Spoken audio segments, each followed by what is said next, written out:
In the name of Allah, the most beneficent, the merciful. Assalamu alaikum, dear students, and welcome back to English with Murtaza. Okay, today we are going to start poem number 2, Night Mail, and it will be divided into 2 parts. Today we are going to start lecture number 1, and tomorrow we will have lecture number 2. Okay, let's get started. The name of the poem is, what is the name of the poem? Night mail. Mail का मतलब होता है post, letters, parcel, packages. ठीक हो गया. तो night mail वो train है जो कि लोगों के लेटर्स, पोस्टल ऑर्डर्स, चेक्स वगैरह एक जगह से दूसरी जगह पहुंचाती है. ठीक हो गया. तो क्योंकि ये रात के वक्त सफर करती है, that's why it is called night mail. तो night mail is a train which distributes or you can say conveys the letters, checks, postal orders of the people from one place to another, from England to Scotland and from Scotland to England. तो ये जो सफर करती है ना, Scotland से England जाती है या लंदन से स्कॉटलैंड और स्कॉटलैंड से लंदन का ये सफर करती है. And it travels during night, that's why it is called night mail. क्योंकि ये रात को सफर करती है तो इसका नाम इसको क्या नाम दिया गया है? नाइट मेल इसको नाम दिया गया है. तो this poem has been written by Wystan Hugh Auden, W.H. Auden. Wystan Hugh Auden. Got it? Okay. Night mail जो है that is a source of connecting different segments of the society. It maintains the relationship and connection between different people of the society. तो ये लोगों को आपस में जोड़े रखती है by conveying their correspondence from one place to another place. तो वैसे अगर इसको सिंबॉलिकली देखा जाए नाइट मेल को, तो इसका क्या मतलब है? It is the symbol of human life. It is the symbol of human life. ये इंसानी जिंदगी की अलामत है.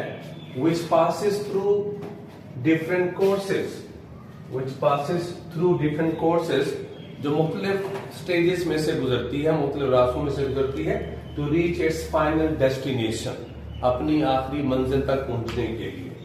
तो जैसे नाइट मेल है ना, सफर करते हैं और इसके सफर में बहुत सारे अप्स एंड डाउन्स भी आते हैं, हर्डल्स भी आती हैं, ऑब्स्टेकल्स भी आती हैं, but it continues it's journey and at last it reaches it's destination. The similar case is with the man. Man is born and after birth he starts his journey of life and his journey continues till his death.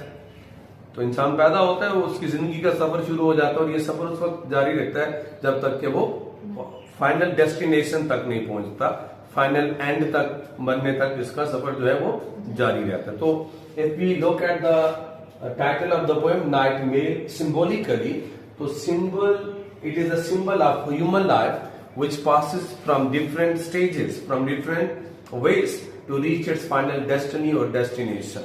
Is it clear to all of you? Yes, sir. तो ये जो poem है, it is written in a form of couplet.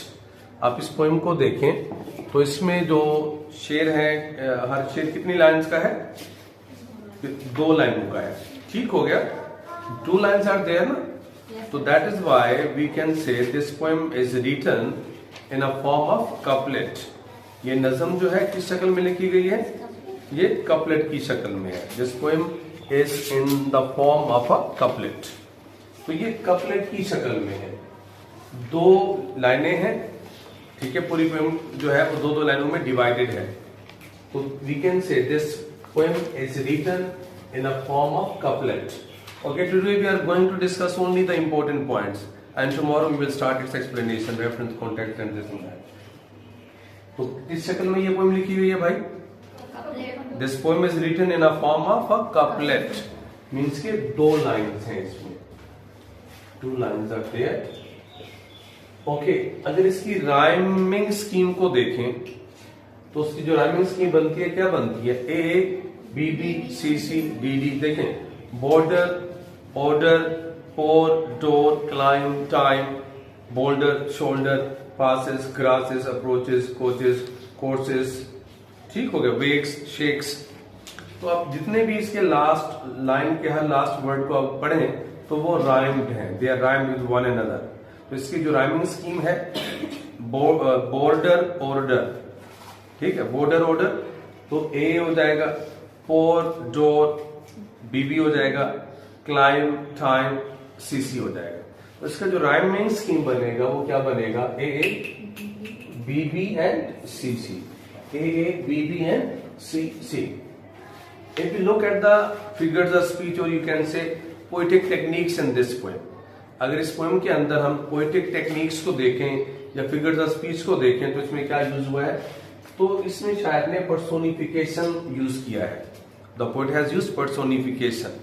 Personification is a figure of speech in which non-living things are considered living things, या qualities of living things are given to non-living things।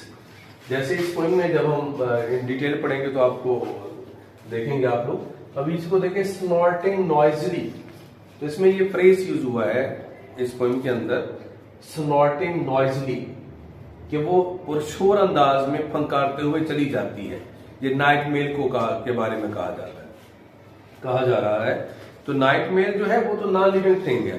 स्नॉर्टिंग जो है it means खराटे लेना, it means scream करना, चीखना, चिल्लाना, ठीक हो गया। It also means whistle, यहां जो इसका मतलब बनता है, it means to give whistle, सीटी बजाना, जैसे हॉर्न बजाना है, जो ट्रेन अपना हॉर्न बजाती है या सीटी बजाती है, तो यहां इसका मतलब विसल है।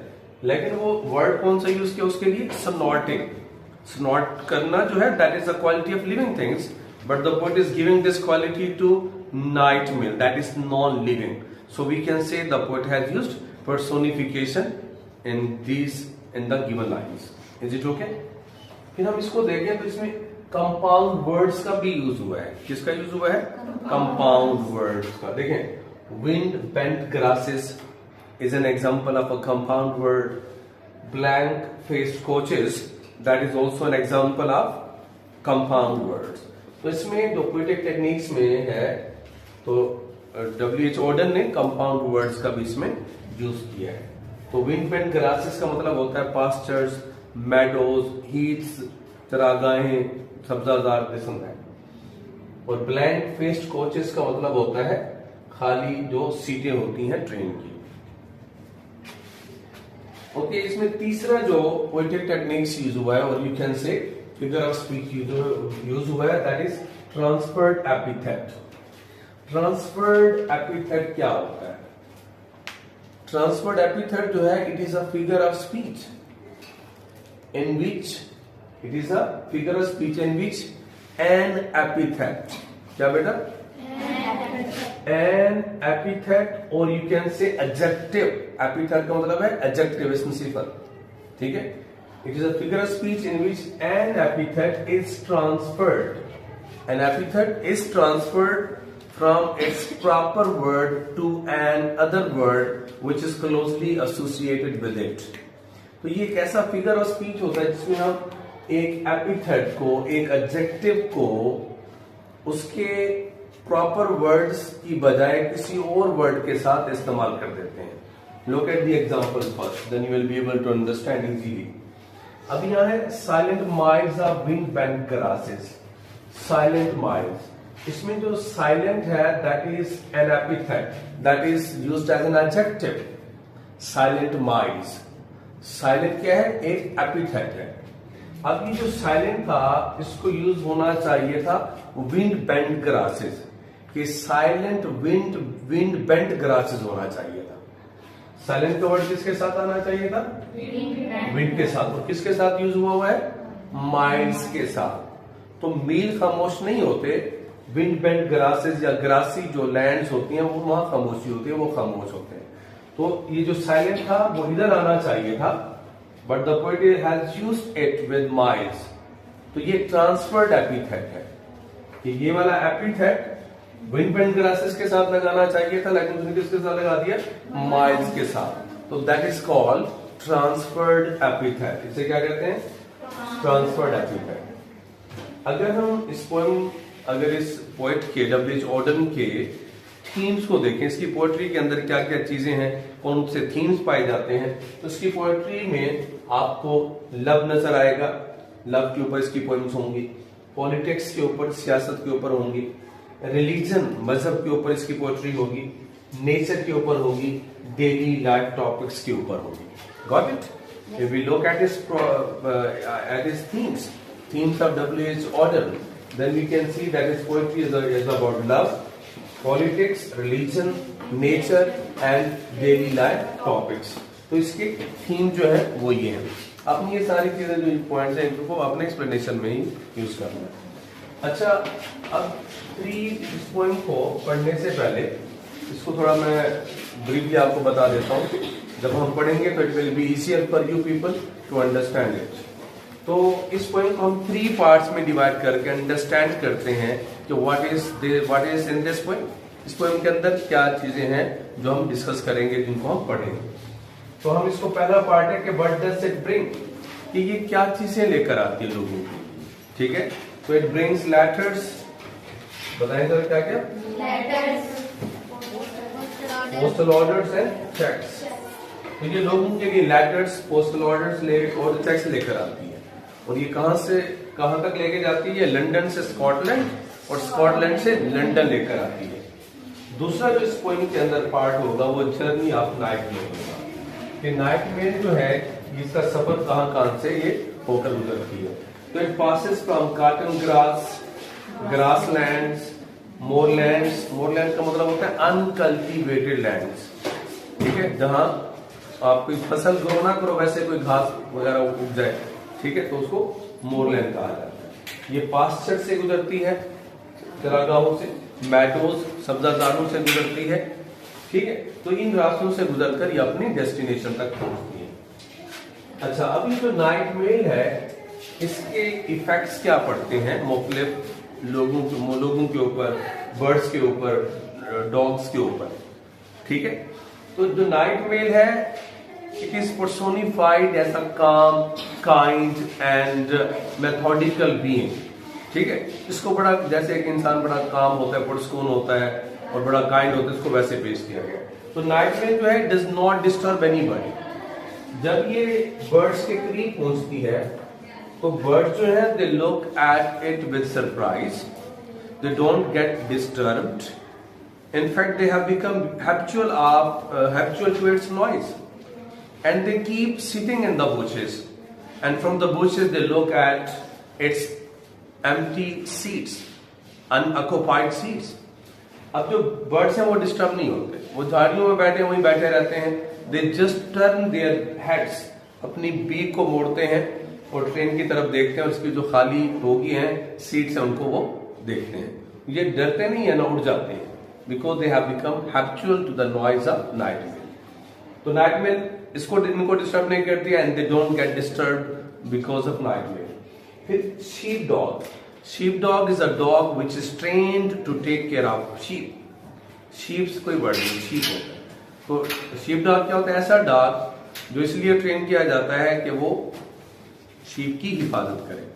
तो अब ये जो sheep dog है it does not get disturbed because of the arrival of the night mail. It keeps sleeping, ये सोया रहता है पांव फैलाकर, because sheepdog knows it very well. It cannot change its course and it cannot bite it. It can't bite it and it can't change its course.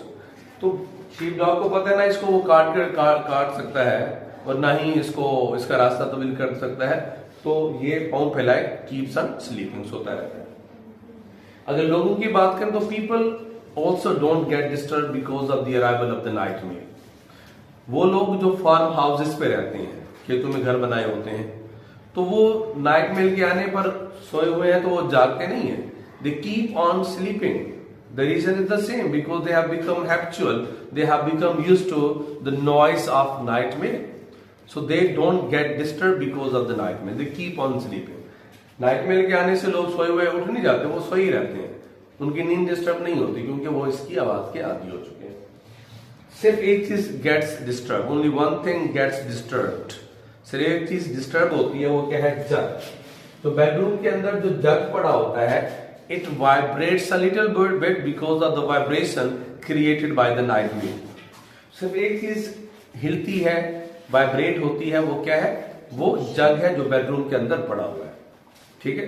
तो bedroom के अंदर जो जग है वो थोड़ा सा हिलता है, otherwise night mail does not disturb anything और anybody. Got it? Yes. So I think so it's enough for today. Do you have any question? No, sir. Okay, it's enough for the day. Tomorrow inshallah we will start its reference, context and explanation. Allah Hafiz, take care.